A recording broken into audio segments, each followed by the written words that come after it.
Snowdrops by A.D. Miller. Narrated by Kevin Howarth. The author begins the book with the following. Snowdrop 1. An early flowering bulbous plant having a white pendant flower. 2. Moscow slang. A corpse that lies buried or hidden in the winter snows, emerging only in the thaw. And now, Snowdrops. I smelled it before I saw it.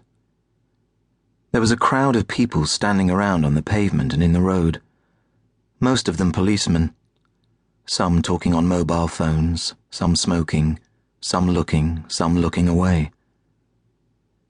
From the way I came, they were blocking my view, and at first I thought that with all the uniforms it must be a traffic accident or maybe an immigration bust. Then I caught the smell. It was a smell like the kind you come home to if you forget to put your rubbish out before you go on holiday. Ripe, but acidic. Strong enough to block out the normal summer aromas of beer and revolution. It was the smell that had given it away.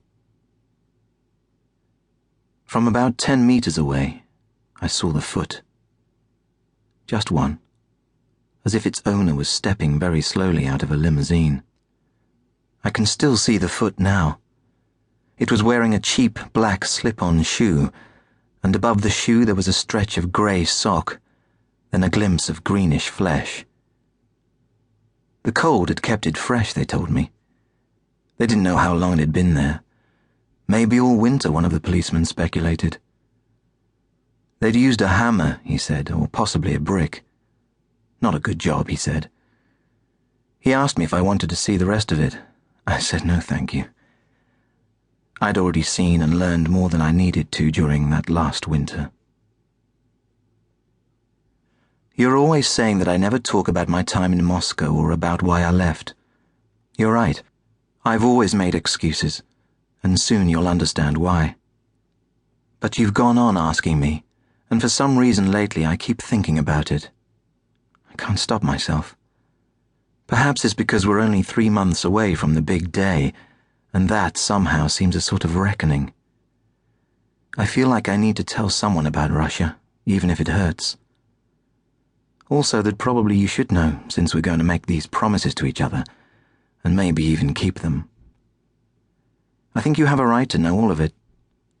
I thought it would be easy if I wrote it down. You won't have to make an effort to put a brave face on things, and I won't have to watch you. So here is what I've written. You wanted to know how it ended. Well, that was almost the end, that afternoon with the foot. But the end really began the year before, in September, in the metro. When I told Steve Walsh about the foot, by the way, he said, "Snowdrop. Your friend is a snowdrop." That's what the Russians call them, he told me, the bodies that float up into the light in the thaw. Drunks, most of them, and homeless people, who just give up and lie down in the whiteness, and murder victims, hidden in the drifts by their killers. Snowdrops. The badness that is already there, always there and very close, but which you somehow manage not to see. The sins the winter hides, sometimes forever. To keep listening to this audiobook, I've left you a link in the description so you can do it, at no cost thanks to Audible's 30-day free trial.